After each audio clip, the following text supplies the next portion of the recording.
বাঙালি রান্নাঘরে আপনাদেরকে সবাইকে স্বাগত জানাই। আজকে আমার রেসিপি আমি ভাজা পিঠে করব। এখানে আমি গোটা কিছু মশলা নিয়েছি, শুকনো কড়াই ভেজে নেব। দিয়ে আমি কড়াই তেল দিয়ে আমি আদা বেটে রেখেছিলাম, আদা বাটাটা দিয়ে দিলাম।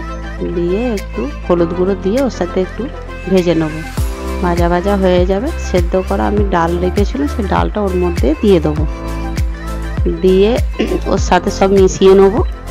একটু হতে থাকবে ওটা যেই একটু ফুটে যাবে ভালো করে, আমি ওর মধ্যে এবার একটু নুন দিয়ে দেবো। নুন দিয়ে সে ভেজে রেখেছিলাম যে মশলাটা, সেই মশলাটা ওর মধ্যে দিয়ে দেবো। দিয়ে ভালো করে ওটা মিশিয়ে নেব। একটু হতে ফুটবে। ফোটার যে চালের গুঁড়িটা আমরা রেখেছি, চালের গুঁড়িটা ওর মধ্যে কিছু কিছু করে দিতে থাকবে।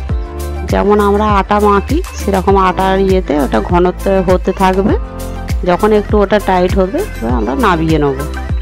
নাবিয়ে এবার একটা থালাতে একটু ঢেলে দেবো। ঢেলে দিয়ে একটু ঠান্ডাটা যেই হয়ে যাবে আমি একটু ঘি ছড়িয়ে দেবো, যাতে ঘিটা একটু খেতেও ভালো লাগবে, সেন্টটাও হবে বেশ। সেই জন্য ওর মধ্যে মাখিয়ে নিচ্ছি ঘিটা।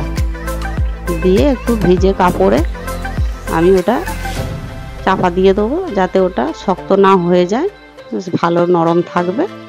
এবার আমি ওর থেকে কিছু কিছু নিয়ে একটু করে নিয়ে এবার পিঠেগুলো করতে থাকবো। এবার আমি সন্দেশের পুর দিচ্ছি, আপনারা নারকেলের পুর দিয়েও পুলিগুলো করতে পারেন। আমি পুর দিয়ে এই দেখুন এরকম মোড়ে নিচ্ছি, যাতে না ফেটে যায়। ভালো করে ওটা ইয়ে করে নেব, একটা একটা করে নেবো এরকম করে। এইগুলো আমার হয়েছে। এবার কড়াই তেল দিয়ে দেবো, গরম হতে দেবো।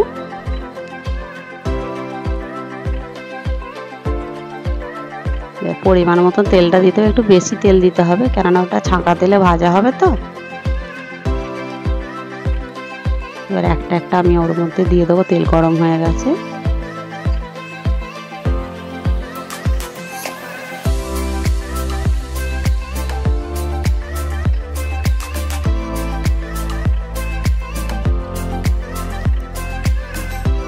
এগুলোকে একটু ভেজে নেবো। খুব লাল লাল করবো না কেন ওটা ডালের পিঠে তো, তাই দেখুন আমি খুব লাল করিনি, এরকম হালকা লালই থাকবে।